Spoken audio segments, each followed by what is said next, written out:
Hello again. So this is part three of my statement, and it is quite an important process because it takes me. It's beneficial mentally because, and I think it'll be beneficial in terms of hopefully what it'll achieve, the betterment of outcomes for many people. Um, it's helping me go through a process where I have been subject to threats and coercion for a long period of time for identifying some very, very inconvenient, um, nefarious aspects to processes that are leading to extremely bad outcomes. So, going through this process is helping me, and I hope it helps other people as well. So, I will now return to the statement, and again, I'll break off context.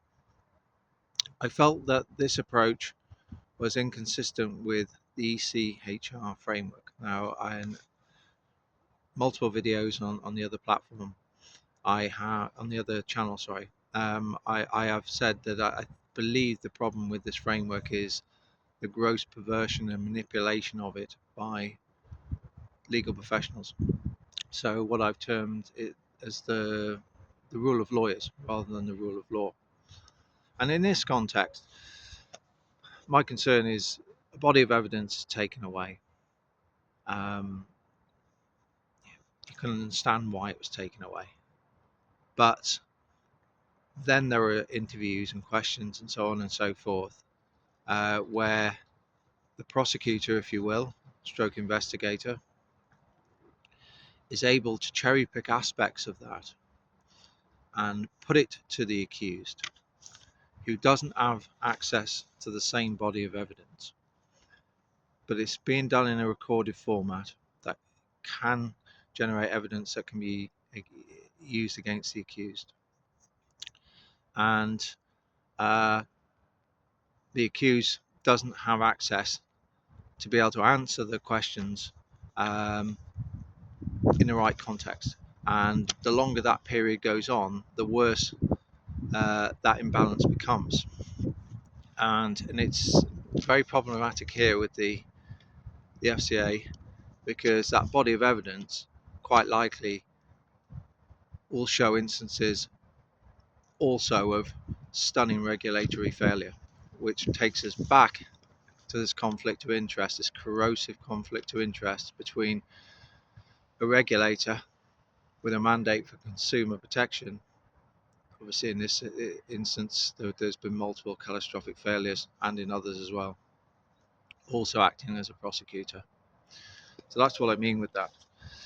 Back to the statement. I proceeded to write Lost the Races in the hope of drawing attention for the need for reform and the ongoing client injustice. Money received has been sent to Children's Cancer North. Yeah, that's true. So I probably don't need to add to that.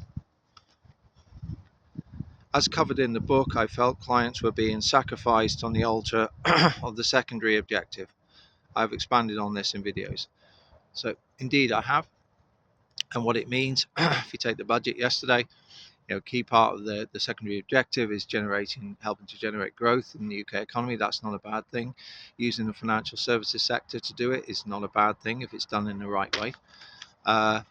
But doing it with this corrosive conflict of interest with the regulator also being the prosecutor and able to use a perverted interpretation of prejudice to avoid being held to account, and you have this treadmill effect that when a long drawn out process is concluded, which could take many years, they can say, oh, we've now fixed these issues, no evidence provided of course, and then if another scandal breaks that looks very much the same, they'll say prejudice.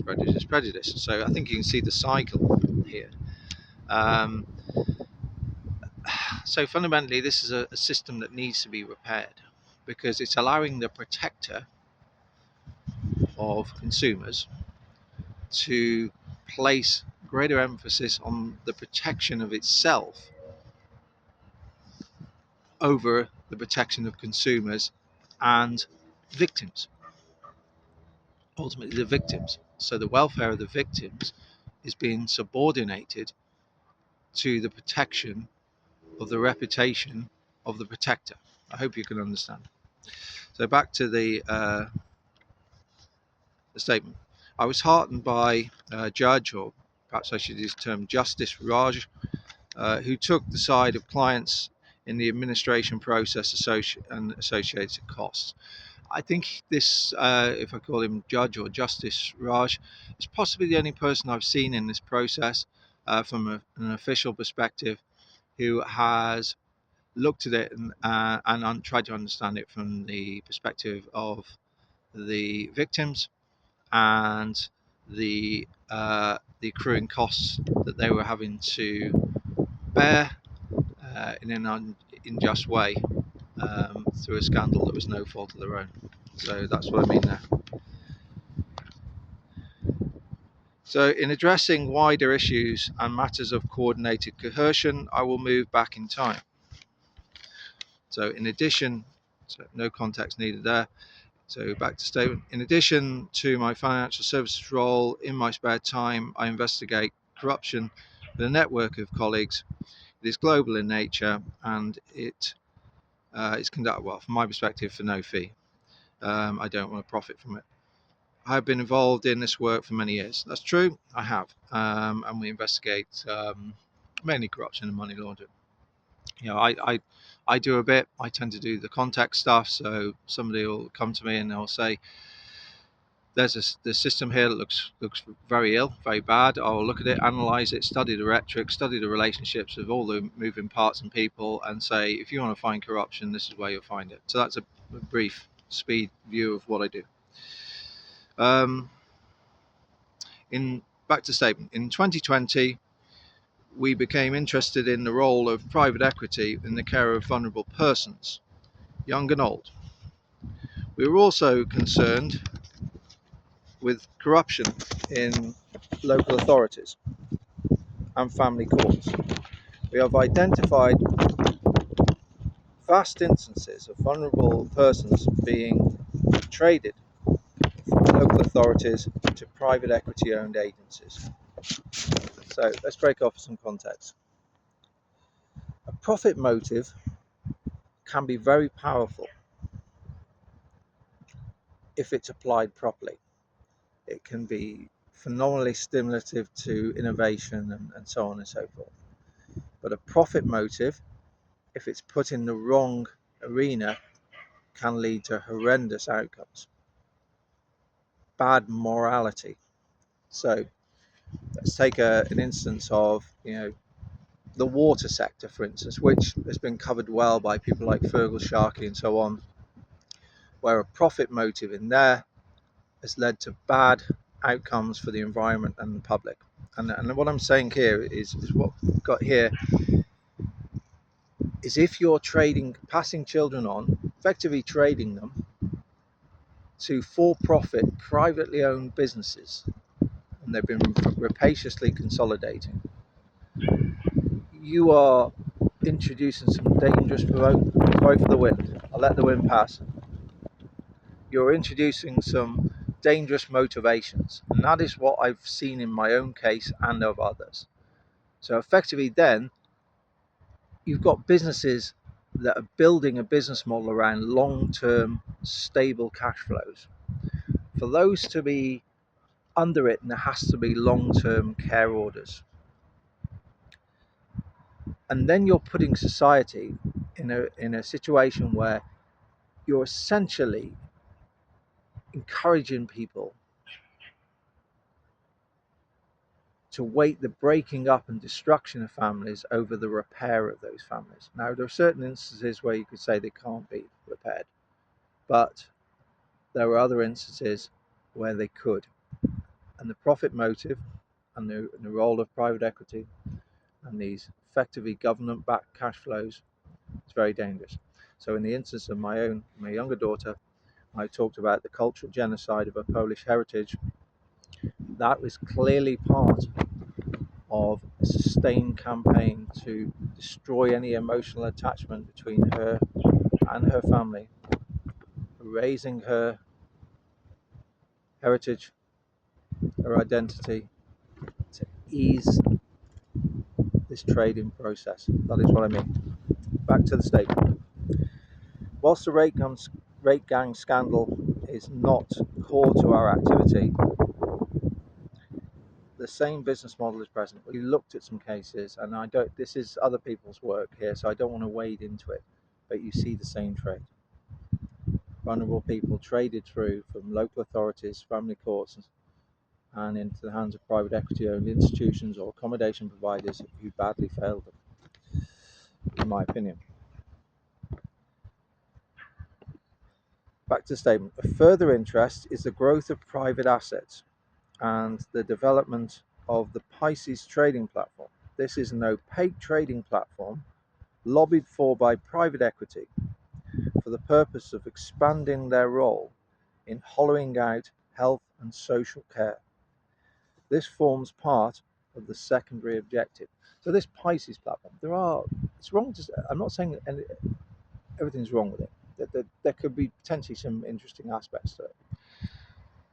But fundamentally, there is a desire from private equity to see their role in health and social care expand and grow dramatically.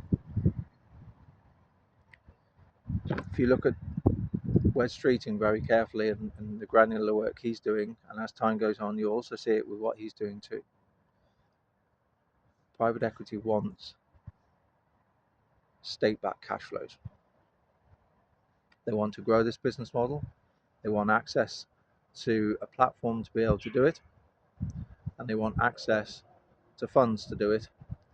That is where pension funds are coming in and the exposure to private assets. Back to the statement.